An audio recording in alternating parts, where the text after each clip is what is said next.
Hello दोस्तों। आज की इस कहानी में आप सभी का स्वागत है।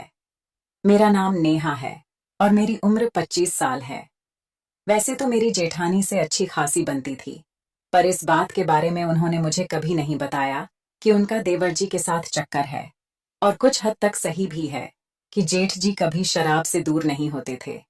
वह तो सुबह उठते ही पीने लग जाते थे और शाम तक पीते ही रहते थे। जिसका आदमी पी पी कर बेवड़ा हो जाए, उसकी बीबी उसे कैसे खुश हो पाएगी। मैं तो देवर जी का मोबाइल देने के लिए गई थी, लेकिन मैंने दूसरी मंजिल की छत पर यह सब नजारा देखा कि जेठानी जी बड़े प्यार से देवर जी के दोनों पैरों पर मालिश कर रही थीं। मैंने अभी कुछ सीढ़ियां ही चढ़ी थी कि मैंने उनको देखा तो मैं वापस आ गई। मैं जानती थी कि उन दोनों के बीच मैं क्यों कबाब में हड्डी बनूं। इसलिए वापस आकर मैंने कमरे में बैठ गई और रात ज्यादा हो गई थी। तो मेरे पतिदेव आए और खाना खाकर लेट गए। मैंने उनसे प्यार करने की इच्छा जाहिर की तो वह उस दिन बहाना मार गए और मैं और बोले, आज ज्यादा पी रखी है तो मुझे नींद आ रही है।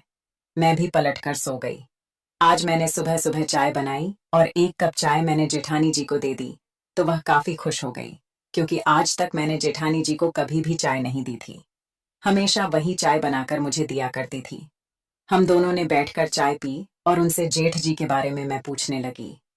जेठ जी का नाम जुबान पर आते ही उनकी आंखों से आंसू आ गए और बोली, क्या बताऊं बहन, उनको मुझसे ज्यादा शराब से प्यार है और कभी सुबह नहीं पिएंगे तो शाम को आते ही लेंगे। पीने के बाद तो ठीक है, पीने के बाद उनको जल्दी नींद आ जाती है। कुछ मर्द ऐसे होते हैं जो पीने के बाद रोमांटिक हो जाते हैं, लेकिन मेरा मर्द है जो पीने के बाद सो जाता है। अब बताओ, एक दिन तो चलता महीनों हो जाते हैं। मैं तड़पती रहती हूँ और वह सोते रहते हैं। उन्होंने अगले दिन के बाद शायद पहली बार किसी से बोली थी। उन्होंने अपने दिल की बात शायद पहली बार किसी से बोली थी, तो उनकी आंखों से आंसू निकल रहे थे और वह खुद को हल्का महसूस कर रही थी। मैंने अपनी साड़ी के पल्लू से उनके आंसू पोंछ दिए, तो वह मेरी तरफ देखकर मुस्कुराने लगी और बोली, खैर छोड़ो, आज तुमको यह सब कैसे पूछना आया? तुमने कभी भी यह जानने की कोशिश नहीं की।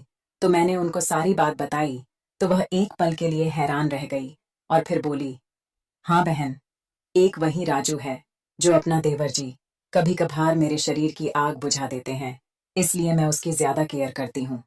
पर तुम कसम से ये बात घर में किसी को नहीं बताना, वरना मेरी और आपकी बदनामी होगी। मैंने जेठानी जी को पूरा विश्वास दिया कि यह बात कहीं और किसी को नहीं बताऊंगी। मैंने तो उनको ये तक बोल दिया कि जेठानी जी, आप देवर जी से प्यार करो और कभी समय मिले मुझे भी थोड़ा सा प्रसाद दिलवा दो। वह मेरी आवाज सुनकर हंसने लगी और बोली, जब तो कहो तब दिलवा दूंगी। और वह मुझसे एकदम खुलकर बातें करने लगी। मैंने देवर जी के बारे में पूछा तो उनकी सारी खूबियां बताने लगी कि कैसे वह मेरे साथ घंटों तक खेलते हैं और मेरा दिल भर जाता है, तो फिर भी वह करती रहती हैं। अगले पल जेठानी जी ने मुझे भी पूछ दिया कि तुम क्यों परेशान हो? तुम्हारे पति क्या तुमसे प्यार नहीं करते हैं? क्या तुम भी मेरी तरह ही हो? वह आपको नहीं कर पाते हैं। तो मैंने जेठानी जी को बोल दिया, कर पाते हैं, लेकिन मन इधर उधर भटकता रहता है। कुछ नया करें ताकि कुछ नया मिले। जेठानी जी मेरी बात को समझ गई और बोली, आज रात को प्लान बनाते हैं, फिर दोनों मिलकर थोड़ा थोड़ा प्रसाद ले लेंगे। उस दिन पूरा दिन मेरा खुशी से था, क्योंकि मेरे मन में वही सारे शब्द वाक्य चल रहे थे जो जेठानी जी ने मुझे बताए थे। और उस दिन मैंने जल्दी जल्दी से अपना खाना बनाया और उस दिन मेरे पति खाना खाने के बाद जैसे मेरे पास होने लगे।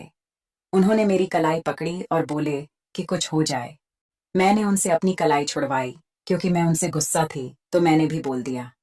वे समझ गए कि उनसे कल का बदला ले रही हूं, तो वह भी करवट बदलकर दूसरी ओर सो गए। मैंने उनसे इसलिए कहा था क्योंकि मुझे जेठानी जी के साथ देवर जी के पास जाना था। लगभग 5 मिनट के बाद मैंने देखा कि मेरे पति खर्राटे मारकर सोने लगे और मैं चुपके से उठी और जेठानी जी के पास गई, तो वह बोली, हाँ, बस अब समय आ गया है कि हम दोनों छत पर चलेंगी, क्योंकि देवर जी हमेशा छत पर ही सोते हैं। बेचारे की बीबी तो नहीं है, अकेले ही सोते हैं। लेकिन उनकी भी क्या किस्मत तेज है, उनको दो दो बीवियां मिली हैं। जेठानी जी की यह बात सुनकर मैं मुस्कुराई और दोनों सीढ़ी के रास्ते पर चली गई, क्योंकि तब 10 बज चुके थे और घर के सभी लोग सोने लगे थे। मैं जानती थी कि मेरे पति एक बार सो जाते हैं तो उठने सुबह ही उठते हैं, इसलिए मैं उनकी ओर से निश्चिंत थी। अब मैं पीछे पीछे जेठानी जी के चलने लगी और हम लोग जाकर देवर जी के अगल बगल में बैठ गए। देवर जी भी शायद सो रहे थे, तो जेठानी जी ने भी उनको जगाया नहीं और उनके पैर दबाने लगी। कुछ सेकंड के बाद पैर दबाने के बाद देवर जी उठकर बैठ गए और मुझे देखकर हैरान हो गए। उनके मुंह से बस यही निकला, भाभी जी तुम भी यहाँ हो। जेठानी जी ने उनको सारी बात बताई और बोली, आज से यह भी तुमसे वही उम्मीद लगाकर आई है जो मैंने आपसे पिछले 2 साल से लगा रखी है। तो देवर जी हल्का सा मुस्कुराए और बोले, ठीक है, फिर तो जैसा क्या हुआ। मैं उनका पैर दबाने लगी, मुझे भी अच्छा लगने लगा। अब देवर जी भी मेरे पैर समेट कर बैठ गए और मैं जेठानी जी और उनके बाजू में सट कर बैठ गई, इसलिए प्यार और भी दुगुना लग रहा था। उसके बाद मेरे देवर जी स्टार्ट हो गए और वह हम दोनों के साथ मस्त वाला क्रिकेट का खेल खेलने की तैयारी करने लगे। वह तैयारी करने से पहले पिच को साफ करना चाहते थे। उन्होंने पिच को साफ कर लिया। साफ करने के बाद वह हम दोनों के साथ मस्त वाला क्रिकेट का खेल खेलने लगे। पहले उन्होंने जेठानी जी के साथ मस्त वाला क्रिकेट का खेल जेठानी जी के उन्होंने छक्के छुड़ा दिए। वह बहुत ही तेज तेज छक्के मार रहे थे। उन्हें देखकर मेरा भी बहुत मन कर रहा था, क्योंकि मेरे पति आज तक मेरे साथ ऐसे छक्के नहीं मार पाए थे और मेरे देवर को ऐसे छक्के मारते देख मुझे रहा नहीं जा रहा था। मेरी जेठानी जी के साथ 2 घंटे तक खेलने के बाद मेरे देवर जी मेरे साथ मस्त वाला क्रिकेट का खेल खेलने लगे। वह मुझे भी बहुत लंबे लंबे छक्के मार रहे थे। उनके छक्के मारने की स्पीड भी बहुत तेज थी। मेरे पति ने आज तक इतनी स्पीड में कभी भी मस्त वाला क्रिकेट का खेल नहीं खेला था, लेकिन मेरे देवर जी मेरे साथ बहुत ही तेज स्पीड में मस्त वाला क्रिकेट का खेल खेल रहे थे। मेरे साथ भी मेरे देवर जी ने लगभग 2 से 3 घंटे तक मस्त वाला क्रिकेट का खेल खेला। उसके बाद हम दोनों पानी पीने के लिए चली गई। मेरी जेठानी जी मुझसे पूछती हैं कि कैसा लगा, तो मैं उनका धन्यवाद कहा, क्योंकि मुझे आज तक ऐसा सुख कभी भी नहीं मिला था। मेरे पति तो बहुत ही जल्दी थककर सो जाते थे, लेकिन मेरे देवर जी बहुत ही देर तक हमारे दोनों के साथ मस्त वाला क्रिकेट का खेल खेलते रहे और हम दोनों को बहुत ही खुश कर दिया। उसके बाद मैंने अपनी जेठानी जी से कहा, आपने मुझे इतना प्यार दिया तो इसमें आपका धन्यवाद।